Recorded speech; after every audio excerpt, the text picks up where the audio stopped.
Hello everyone, welcome back to jet to mastery. இந்த வீடியோவில் நம்ம லார்ஜஸ்ட் நம்பர் அப்படிங்கிற ஒரு லீட் கோடோட கொஸ்டின் பற்றி தான் பார்க்க போகிறோம். கொஸ்டினில் என்ன கொடுத்துருக்காங்கன்னா, ஒரு அரே கொடுத்துருக்காங்க. அந்த அரேல வந்து நான் நெகட்டிவ் நம்பர்னு சொல்லிட்டாங்க. அதாவது அந்த அரேல நெகட்டிவ் நம்பர்ஸே இருக்க போகிறது இல்லை.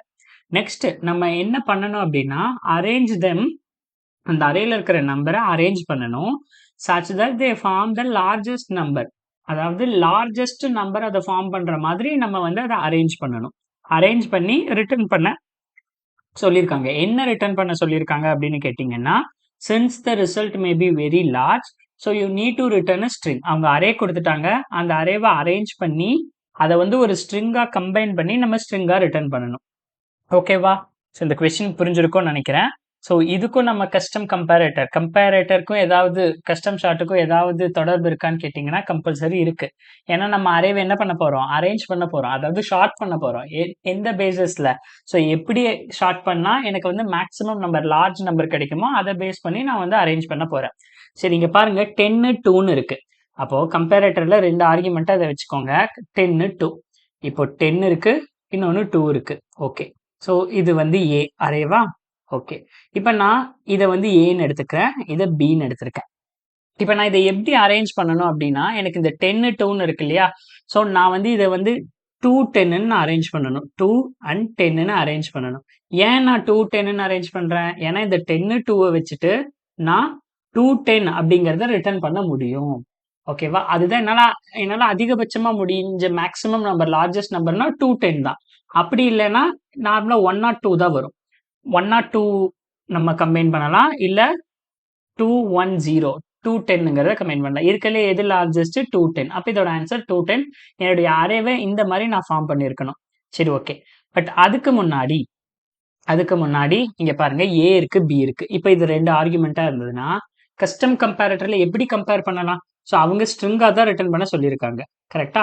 அப்ப முதல்ல ரெண்டு காம்பினேஷன் இருக்கு. ஒன்னு ஏவையும் பிஏ ஆட் பண்ணா பெரிய நம்பரா இருக்குதா, இல்ல பிஏ ஏவையும் ஆட் பண்ணா பெரிய நம்பரா இருக்குதா நம்ம செக் பண்ணணும். ஸோ அதுக்காக இப்ப நான் என்ன எடுத்துக்கிறேன், ஸ்ட்ரிங் ஏபி, அதாவது ஏவையும் பிஏயும் கம்பைன் பண்ணா எனக்கு என்ன வரப்போகுது? ஏவையும் பிஏ கம்பைன் பண்ணா என்ன வரும்? 10 இருக்கு, 2 இருக்கு. அப்போ 1 or 2 அப்படின்னு நான் ஸ்ட்ரிங்கா கம்பைன் பண்ணிக்கிறேன். எப்படி பண்றதுங்கிறதெல்லாம் நம்ம அப்புறம் பார்த்துக்கலாம். ஓகேங்களா? நெக்ஸ்ட் ஸ்ட்ரிங் பிஏ, ஏபி இல்லாம பிஏ. பிஏன்னு பண்ணும்போது என்ன வருது? 2, அதுக்கப்புறம் 1 0, 2 0 10 அப்படின்னு வந்துருச்சு. இப்ப நான் என்ன பண்றது? இப்ப நான் வந்து ஸ்வாப் பண்ணணுமா பண்ணக்கூடாதா? இங்க ஏபின்னு இருக்கு. இதை நான் வந்து ஸ்வாப் பண்ணணுமா பண்ணக்கூடாதா? பிளேஸை சேஞ்ச் பண்ணி மாத்தணுமா மாத்தக்கூடாதா? மாத்தினாதான் எனக்கு 2 10ன்னு வரும். அப்போ இங்க ஏபி இருக்கு, பிஏ இருக்கு. இந்த ரெண்டுல எப்படி நான் கம்பேர் பண்றது? இப்ப நம்ம கண்டிஷன் எப்படி எழுதுவோம்? கண்டிஷன் எழுதணும் அப்படின்னு பாத்தீங்கன்னா, ஸோ இப்படிதான் கண்டிஷன் எழுதுவோம். இஃப் என்னுடைய ஏபி, எனக்கு வந்து இது எப்படி நான் எந்த இதுல ஃபார்ம் பண்ணணும்? டிசெண்டிங் ஆர்டர்ல, அதாவது லார்ஜஸ்ட் நம்பர் ஃபர்ஸ்ட் வர்ற மாதிரி தான் நான் வந்து இதை டிசைன் பண்ணணும். அப்போ AB is greater than, okay, AB is greater than BA அப்படின்னு இருந்ததுன்னா நான் ஏதாவது பண்ணணுமா? ஸோ ஏதாவது நான் ரிட்டர்ன் பண்ணணுமா? இல்ல, ஆல்ரெடி அது கரெக்டான ஆர்டர் தான் இருக்கு. ஏன்னா ஏபி தான் இருக்கிறதுலே பெருசு. அதுவும் இல்லாம அது கரெக்டான ஆர்டர் தான் இருக்கு. ஏவும் பியும் கரெக்டான ஆர்டர் தான் இருக்கு. அப்ப நம்ம இந்த இடத்துல எதுவுமே ரிட்டர்ன் பண்ண தேவையில்லை, நெகட்டிவா ரிட்டர்ன் பண்ணிருங்க. ஓகே, ஸோ அதே மாதிரி இன்னொரு கேஸ் என்ன பண்ணுவோம்? இஃப் ஒருவேளை ஏபி லெஸ் தென் பிஏவா இருந்தா என்ன ரிட்டர்ன் பண்ணுவோம்? ஓகே, இப்ப ஏபி வந்து லெஸ் தென் தான், அப்ப பிஏ தான் பெருசு. அப்ப எனக்கு வந்து என்ன பண்ணும்? நான் ஏவை பிஐ ஸ்வாப் பண்ணாதான் எனக்கு கரெக்டான அந்த லார்ஜஸ்ட் நம்பரை நான் ஃபார்ம் பண்ண முடியும். அப்ப பாசிட்டிவா ரிட்டர்ன் பண்ணுவேன். ஸோ இதை தான் நான் இங்க பண்ணுவேன். கரெக்டா? இப்போ ஏவும் பியும் சேம் நம்பரா இருந்தா 0 ரிட்டர்ன் பண்ணுவேன், அது வேற கேஸ். இதை நான் இப்படிதான் எழுதணுமா? ஏவையும் பியையும் இதே கண்டிஷனை நான் வேற எப்படி எழுதலாம்? ஏவையும் பியையும் தான் கம்பேர் பண்ண போறேன். வேற எந்த மாதிரி எழுதலாம்னு பாத்தீங்கன்னா, பிஏ லெஸ் தென் ஏபி அப்படின்னு நான் எழுதலாம். கரெக்டா? சரி, அதே இடத்துல பிஏ கிரேட்டர் தென் ஏபின்னு நான் கண்டிஷனை இன்டர்சேஞ்ச் பண்ணி எழுதலாம். ஏன்னா ஏபி கூட தான் கம்பேர் பண்ணணும் இல்லை, பிஏ கூட கம்பேர் பண்ணும்போது ஜஸ்ட் இந்த சைனை மாத்தியும் கம்பேர் பண்ணலாம். இப்படி வரும்போது நெகட்டிவை நான் ரிட்டர்ன் பண்ணணும். ஸோ இங்க பாசிட்டிவை ரிட்டர்ன் பண்ணணும் இந்த கேஸ்ல. சரி, ஓகே. இங்க பிரச்சனை என்னன்னா, இப்ப இது ஒரு இன்டிஜர் வேல்யூவா நீங்க உங்களால எடுக்க முடியாது. ஏன்னா ஸ்ட்ரிங்கா கன்கார்டினேட் பண்ணும்போது என்ன ஆகும்? உங்களோட நம்பர் ரொம்ப பெருசா இருக்கும். அந்த நம்பருக்கு ஈக்குவலண்டான இன்டிஜர் வேல்யூவை எடுக்கிறதே கஷ்டம். அதை ஸ்டோர் பண்றதுக்கு இன்டிஜர் வேரியபிளே இருக்காது. அப்ப நம்ம என்ன பண்ணுவோம்னா, கம்பேர் டு ஃபங்க்ஷன் யூஸ் பண்ணுவோம். எது கூட நான் யூஸ் பண்றேன்னா, பிஏ கூட யூஸ் பண்ண போறேன். ஓகேவா? ஸோ பிஏ கூட நான் யூஸ் பண்ண போறேன். இப்போ கம்பேர் ஃபங்க்ஷன் அப்படின்னு நான் எழுதுனேன்னா முதல்ல கம்பேர் ஃபங்க்ஷன்ல என்ன பண்ணுவேன்னா கம்பேர் உள்ள வந்து ஏபி அப்படின்னு 2 வருதுன்னா முதல்ல ஏபி அப்படின்னு சொல்லி கன்கார்டினேட் பண்ணுவேன். ஏ ஒரு string literal plus B. Next BA எப்படி பண்ணுவேன்? பிஏன்னு பண்ணும்போது அதே மாதிரி பி ஒரு ஸ்ட்ரிங்கை ஆட் பண்ணி ஏ அப்படின்னு போட்டேன்னா இப்போ நான் ஸ்ட்ரிங்கை ஆட் பண்ணிட்டேன்.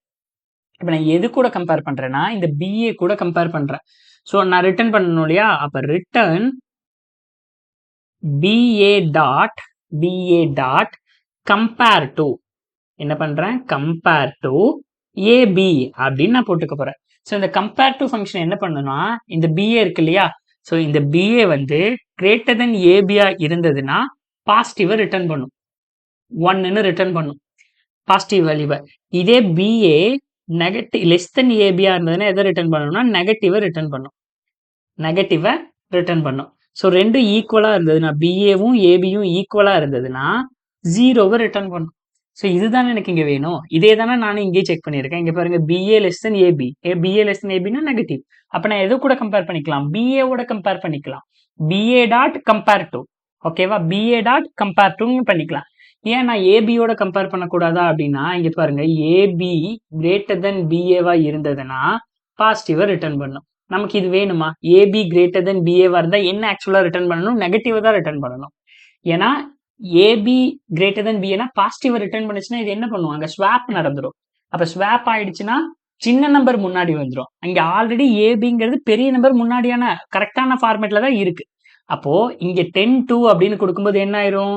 ஸோ ஆட்டோமேட்டிக்கா எனக்கு 210. இதுக்கு நான் வந்து ரிட்டர்ன் பிஏ டாட் ஏபிங்கும் போது ஓகே 210ங்கிறது வந்து கிரேட்டர் தென் பாசிட்டிவா ரிட்டர்ன் பண்ணும். பாசிட்டிவ் ரிட்டர்ன் பண்ணும்போது ஸ்வாப் நடக்கும். 1ன்னு ரிட்டர்ன் பண்ணும்போது ஸ்வாப் நடக்கும். அப்ப 210 அப்படின்னு என்னுடைய அரே அரேஞ்ச் ஆயிரும். ஸோ அதுதான் இங்கேயும் மற்ற எல்லா கேஸ்க்கும் இங்கேயும் அதே தான் நடக்கும். நம்ம கம்பேரேட்டர் பொறுத்த வரைக்கும் ஜஸ்ட் 2 வேல்யூவை 2 ஆர்குமெண்ட் எடுத்து கம்பேர் பண்ணி என்ன பண்ணணும்னு டெக்னிக்கை கண்டுபிடிச்சிட்டிங்கன்னா மற்ற எல்லாத்துக்கும் அதுவாகவே நமக்கு வேணுங்கிற டிசைட் அவுட்புட்டை கொடுத்துரும். ஓகேங்களா? சரி, ஓகே. கம்பேரேட்டரை பொறுத்த வரைக்கும் ரூல்ல நான் சொன்ன மாதிரி இன்ட்டுங்கிற ப்ரிமிட்டிவ் டேட்டா டைப்ஸ் எல்லாம் சப்போர்ட் பண்ணாது.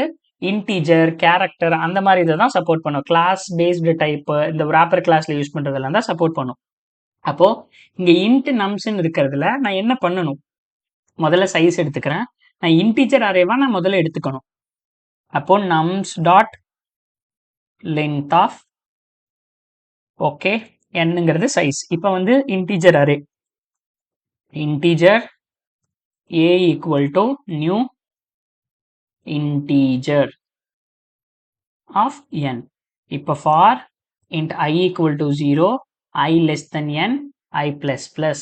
இப்போ a of I equal to nums of I. அவ்வளவுதான். இன்டீஜர் அரே எடுத்துட்டேன். நேம் வந்து a. இப்போ என்ன பண்ணலாம்? ஷார்ட் பண்ணலாம். arrays dot short of எதை ஷார்ட் பண்ணணும்? இந்த ஏங்கிறத எதை பேஸ்ல நம்மளோட பேசிக் என்ன எதை பேஸ் பண்ணி நம்ம ஷார்ட் பண்ணணும்? அதுக்கு கம்பேரேட்டர் நம்ம எழுதுறோம். நியூ கம்பேரேட்டர் டைப் வந்து இன்டீஜர்.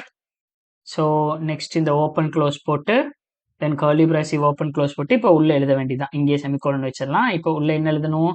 இப்போ compare function public int compare கரெக்டா இருக்கா? ஓகே. கம்பேர் இன்டீஜர் ஏ கமா இன்டீஜர் பி 2 ஆர்குமெண்ட் இருக்கு. இப்போ முதல்ல என்ன பண்ணணும்? ஸ்ட்ரிங் ஏபி ஈக்குவல் டு எப்படி ஏவை பிஏ கன்கார்டினேட் பண்றது? ஏ பிளஸ் ஒரு string literal plus B empty string கூட எதை ஆட் பண்ணாலும் அது ஸ்ட்ரிங்கா மாறிடும். அதே மாதிரி string BA equal to B plus ஒரு ஸ்ட்ரிங் பிளஸ் ஏ. இப்போ ஏபி இருக்கு, பிஏ இருக்கு. நான் சொன்ன கண்டிஷன் படி இப்போ செக் பண்ணணும். நம்ம ஸ்ட்ரிங்கை வந்து இந்த மாதிரி இஃப்ல வந்து ஓகே ஏபி கிரேட்டர் தென் பிஏவா இருக்கா இந்த மாதிரிலாம் செக் பண்ண முடியாது. ஏன்னா இது ஸ்ட்ரிங் இல்லையா? இன்டீஜர்னா நம்ம இந்த மாதிரிலாம் செக் பண்ணலாம். அப்போ நான் என்ன சொல்லியிருக்கேன்? Return BA dot compare to of AB. இதை பண்ணீங்கன்னா போதுமானது. ஸோ இப்போ கம்பேரேட்டர் ஃபங்க்ஷன் ரெடி. அரே வந்து கம்ப்ளீட்டா ரெடி ஆயிடுச்சு. ஓகே. இப்போ அரே வந்து எந்த பேசிஸ்ல ஸ்டார்ட் ஆயிடுச்சு? இப்போ அரே வந்து இப்போ இருக்கு 10-2ன்னு கொடுத்தா 210ன்னு இருக்கு. இப்போ நான் என்ன பண்ணணும்? ஒவ்வொன்றா எடுத்து கன்ஸ்ட்ரக்ட் பண்ணா போதும். இந்த 2 திரும்ப 10 திரும்ப அடுத்த ஏதாவது வேல்யூஸ் இருந்தா அதை வந்து ஒரு ஸ்ட்ரிங்கா கன்கார்டினேட் பண்ணா போதும். இப்போ இங்க ஒரு அரே இருக்குன்னா இங்க பாருங்க 330 அந்த மாதிரிலாம் இருக்கா? இந்த அரே வந்து எப்படி வந்து கடைசியில கன்கார்டினேட் ஆகும்? 9ஆ அரேஞ்ச் ஆயிருக்கும். அடுத்தது 9க்கு அப்புறம் 5 இருக்கும். அதுக்கப்புறம் என்ன இருக்கும்? 34 இருக்கும். அடுத்தது 34க்கு அப்புறம் 3 இருக்கும். அதுக்கப்புறம் 30 இருக்கும். இந்த ஆர்டர்ல அரேஞ்ச் ஆயிருக்குன்னா, அரேஞ்ச் ஆனது எல்லாத்தையுமே நம்ம ஒரு ஸ்ட்ரிங்கா கன்கார்டினேட் பண்ணி ரிட்டர்ன் பண்ணா போதுமானது.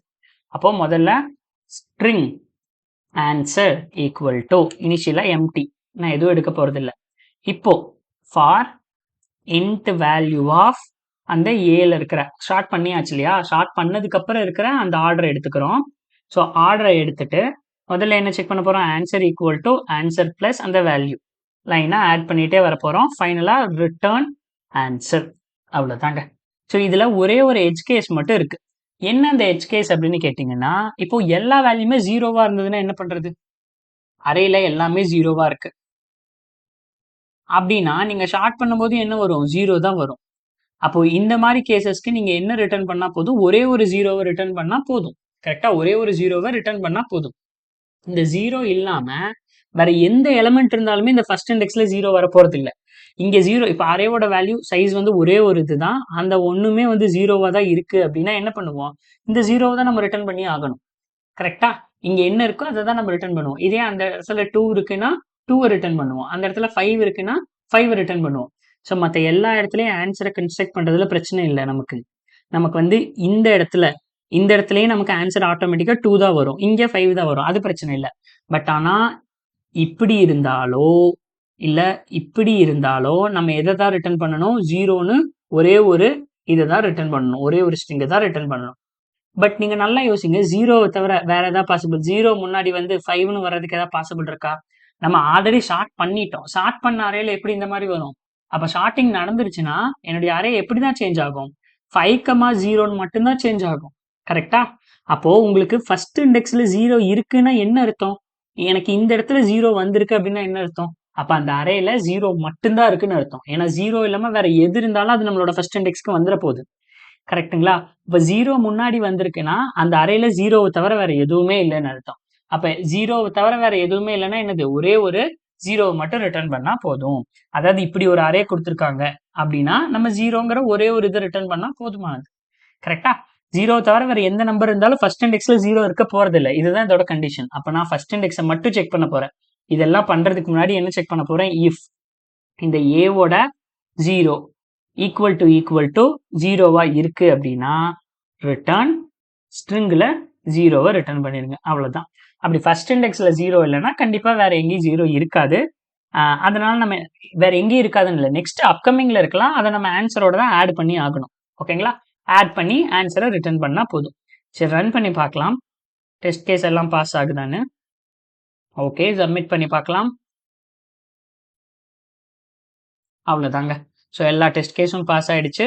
ஸோ இந்த கோடு உங்களுக்கு புரிஞ்சிருந்திருக்கும் நான் நினைக்கிறேன். இதில் உங்களுக்கு எந்த டவுட் இருந்தாலும் கீழே கமெண்ட்ல பின் பண்ணுங்க. நான் உங்களை நெக்ஸ்ட் வீடியோவில் சந்திக்கிறேன். அன்டில் தென், பாய் பாய், டேக் கேர்.